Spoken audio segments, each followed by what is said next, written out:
Souvenons-nous, depuis 60 ans, les territoires sont confrontés à une combinaison d'enjeux majeurs. Pauvreté, exclusion, changement climatique, transition énergétique, pénurie des ressources, multiplication des risques naturels et crise du modèle économique et financier.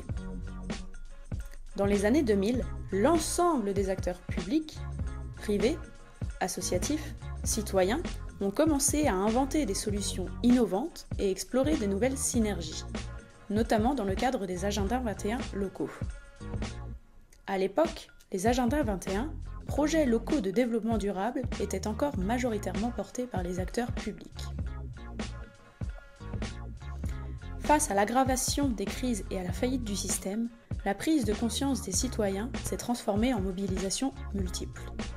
Ils ne supportaient plus de subir les conséquences, comme partout dans le monde, dans la mouvance des indignés à la fin des années 2000.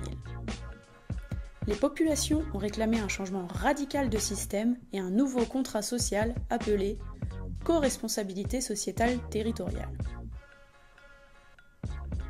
Il s'agissait de concevoir et de porter ensemble un projet de territoire plus respectueux des hommes et de la nature au service du bien-être de tous, en offrant une qualité et des modes de vie plus durables. Aujourd'hui, en 2033, l'ensemble des démarches de développement durable et de responsabilité sociétale portées par les acteurs publics et privés sont connectées aux enjeux locaux.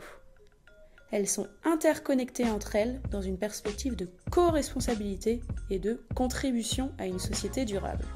Le territoire est composé d'acteurs divers et variés. Des citoyens, qui agissent de manière individuelle mais aussi collective en association, des instances institutionnelles, des entreprises, l'enjeu étant le bien-être de tous. Le moyen pour l'atteindre, la co-responsabilité.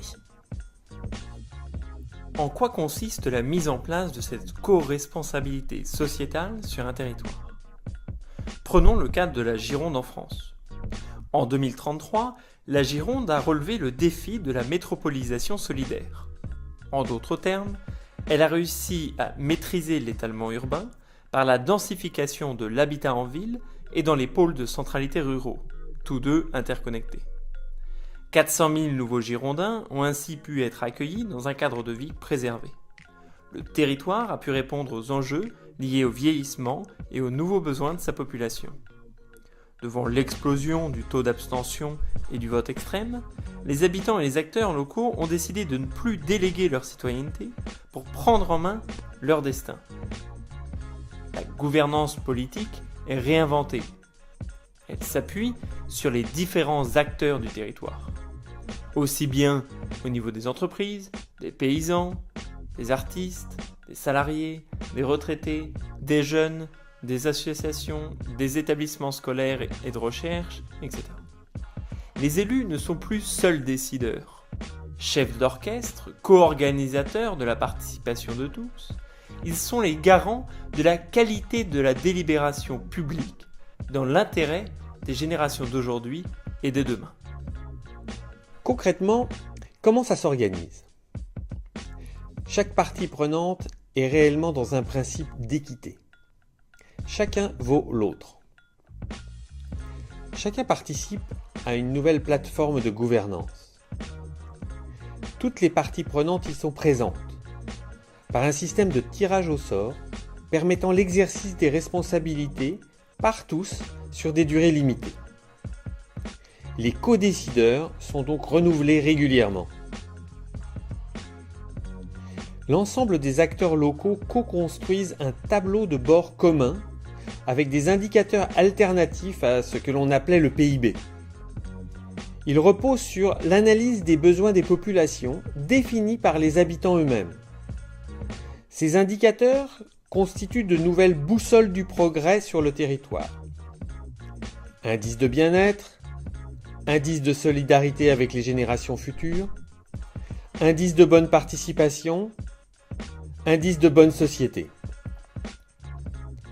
Pour améliorer ce profil durable de la Gironde, chacun est mis à contribution. Plus qu'un simple outil statistique, il aide à la décision et permet de visualiser l'ensemble des enjeux sur plusieurs niveaux.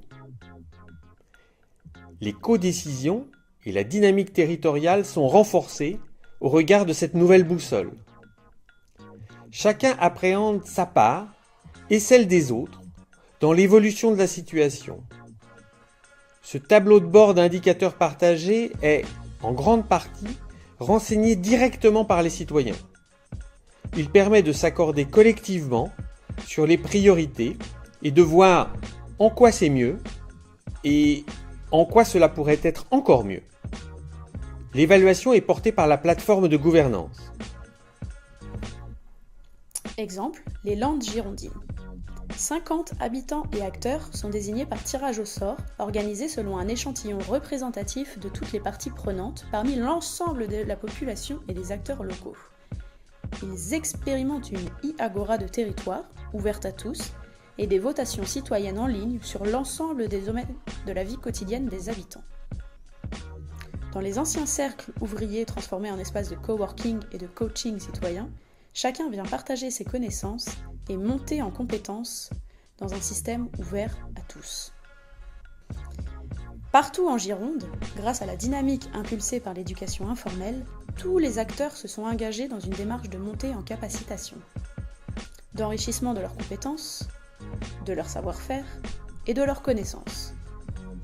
Par exemple, les universités populaires se sont généralisées sur le territoire. Les acteurs atteignent un niveau d'analyse qui leur permet de s'impliquer efficacement dans le processus de co-responsabilité. Désormais, les conditions sont favorables à la construction d'un projet commun qui pourra être négocié. Chacun peut travailler avec des outils pour des projets ayant pour finalité l'amélioration du bien-être individuel et collectif. Ces projets, pensés et conçus par la plateforme de gouvernance, peuvent prendre différents aspects environnementaux, sociétaux, sociaux, de loisirs, culturels, etc. L'idée est bien, au sein de cette nouvelle dynamique, de penser à toutes les interrelations et les enjeux majeurs sur un territoire, du point de vue humain, environnemental, du monde des entreprises. La notion de territoire géographique est décloisonnée.